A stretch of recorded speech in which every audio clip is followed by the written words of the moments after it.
आसमान से गिरे खजूर में अटके। वैसे ये कहावत तो आपने सुनी ही होगी। जी हाँ, इन दिनों ऐसा ही कुछ हाल चल रहा है देश का।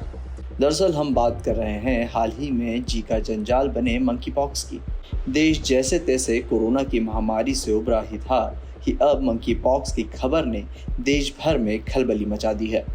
मंकी पॉक्स के लक्षणों की बात करें तो इस बीमारी के संक्रमित व्यक्ति के शरीर पर मटर के दाने जितने बड़े दर्दनाक दाने निकल आते हैं। इसके साथ ही तेज बुखार, मांसपेशियों में दर्द और लिम्फ नोड्स में सूजन जैसी समस्याएं होती हैं। कुछ मामलों में इस बीमारी से मृत्यु का भी खतरा हो सकता है। संक्रमित होने के लगभग 3 सप्ताह बाद इस बीमारी के लक्षण प्रकट होते हैं। अब इसके बाद तो दिमाग में डर बैठना लाजमी है। तो एक जिम्मेदार न्यूज़ एजेंसी के पत्रकार होने के नाते हमने तय किया कि इससे संबंधित जानकारी डॉक्टर के द्वारा ही ली जानी चाहिए। जिसके बाद हम प्रोफेसर अरुण कोकोने के पास पहुंचे, जो कि एम्स में डॉक्टर हैं। चलिए जानते हैं कि आखिर उनने हमसे क्या कहा।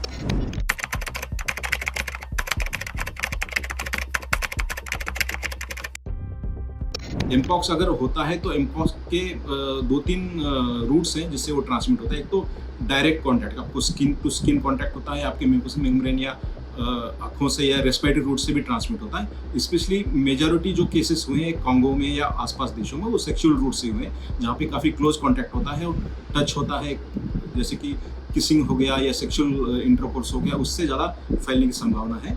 अदरवाइज भी स्किन टू स्किन कांटेक्ट, आपके जो शरीर पे जख्म है उसके फ्लूइड्स को अगर शेयर करते हैं, उनके जो इस्तेमाल की हुई चीज़ें हैं, उनके चादर हैं या उनके टॉवेल्स हैं, उनके बर्तन हैं, उसको अगर हम टच करते हैं कोई जिसको बीमारी नहीं है, तो हो सकता है उसकी संभावना हो जाए।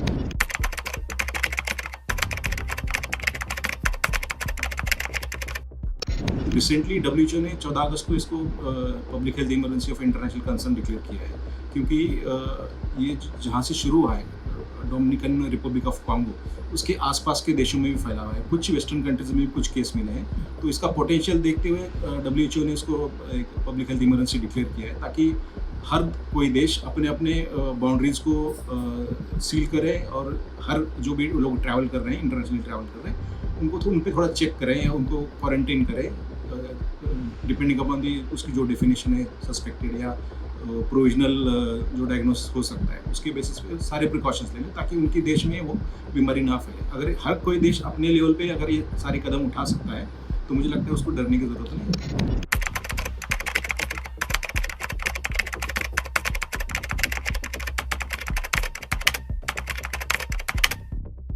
अगर कोई आपके घर में या आसपास कोई ऐसा पर्सन है जिसको एमपॉक्स हुआ है या आपको लगता है कि हुआ होगा, तो इस पर्सन को सबसे पहले तो उसको थोड़ा अलग स्पेस में, जैसे हमने कोविड में किया था, आइसोलेशन किया था, तो उसको अलग कमरे में रह के उसके सारे कपड़े अलग कर दें, उसके बर्तन अलग कर दें, उसकी जो भी चीज़ें इस्तेमाल करते हैं उसको अलग करें, और ये अपने आप ही 3 से 4 हफ्तों में बीमारी ठीक हो जाती है। तो अल्टीमेटली जो आपके शरीर पे चकते आते हैं, जो भी लीजन्स हैं, वो धीरे धीरे हील हो जाते हैं और उस पर फिर परत बन जाती है और वो अपने आप ही गिर जाते हैं।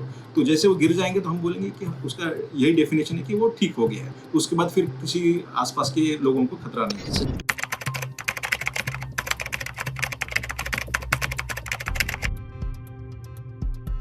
किसी पर्सन, कोई हाई रिस्क पर्सन है या इम्यूनो कॉम्प्रोमाइज पर्सन है, जैसे कोई HIV पर्सन है या जिसको कैंसर की दवाई चल रही है, या कोई प्रेग्नेंट महिला है या कोई हाई रिस्क ग्रुप का पर्सन है, उसमें हो सकता है कुछ कॉम्प्लिकेशन हो जाए, लेकिन वो अगर अपने आप में एहतियात बरतें और अपने आप को आइसोलेट करके पूरा ख्याल रखें, तो मुझे लगता है कि ये खुद ही अपने आप रिकवर करता है 3 से 4 हफ्तों में। तो उसमें कोई डरने की ज़रूरत नहीं है।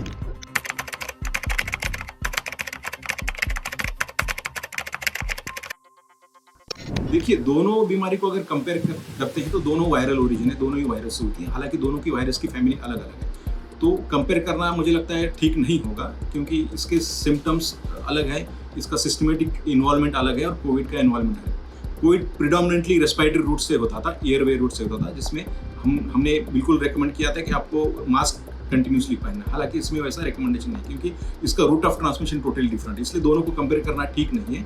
हालांकि कोविड के फेज़ 2 में हमने काफ़ी मॉर्टेलिटी या डेथ देखी थी। हालांकि एमपॉक्स में उतना डेथ नहीं है। उसका मैक्सिमम जो वेरिएंट है, जो क्लैड 1 कहते हैं, उसमें मैक्सिमम जो मॉर्टेलिटी है ज़्यादा से ज़्यादा 10% हो सकती है।